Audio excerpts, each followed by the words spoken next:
So aside from yun nga, yung landmark, di ba nadamitan, landmark, yeah, achievement mo, nadamitan mo si Catherine, ano pa yung mga, sino pa yung mga nadamitan mo artista? Marami na, like, Casey Taglinga. Wow, I love her. Wait lang. Hindi ko na magilan yung mga celebrity ko eh.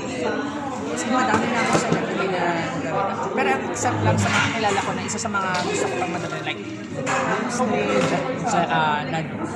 Lucy, and Liza. So yan, yung parang isa sa mga parang... How about sa guys? Or more on... Okay. Sa guys, How about Alden? Para Catherine Alden. okay lang naman. Pero kasi ako check ko yung my kind of fashion. Oo.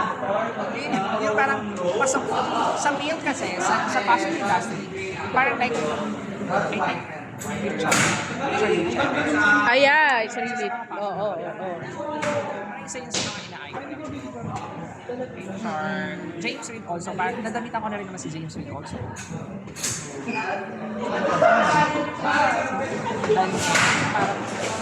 Hindi na lang mo. Okay. Ano yung may upcoming fashion shows ka pa? I have a fashion show on Davao this December 16. Recital siya ng isang Are you from Davao? Or you hinari Mindanao? lang ako for Ah. isang modeling agency sa Davao. Oo. So kaya magsashow ako doon, maglalabas ako ng nasa 50 pieces collections. Ay, Go lang naman ako kasi may budget. So pag may budget, Of course. part of business. Oo. Business passion and yung pag-travel.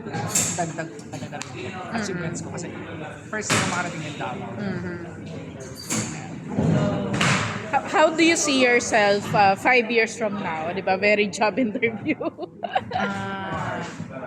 years from now, siguro, gusto ko lang naman syempre, matulungan yung pag step doon sa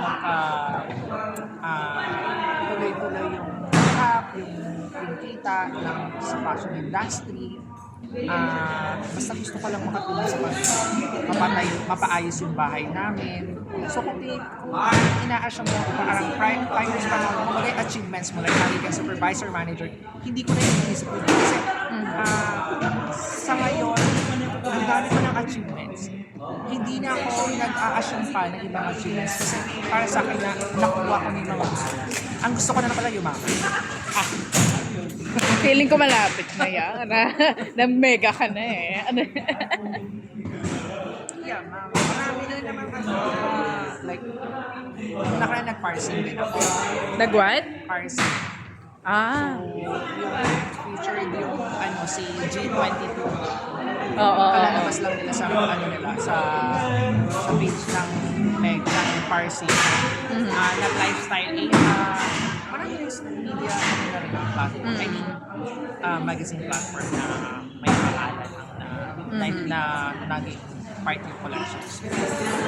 Kaya for now, wala naman ako masyadong ina-achieve. Thank you.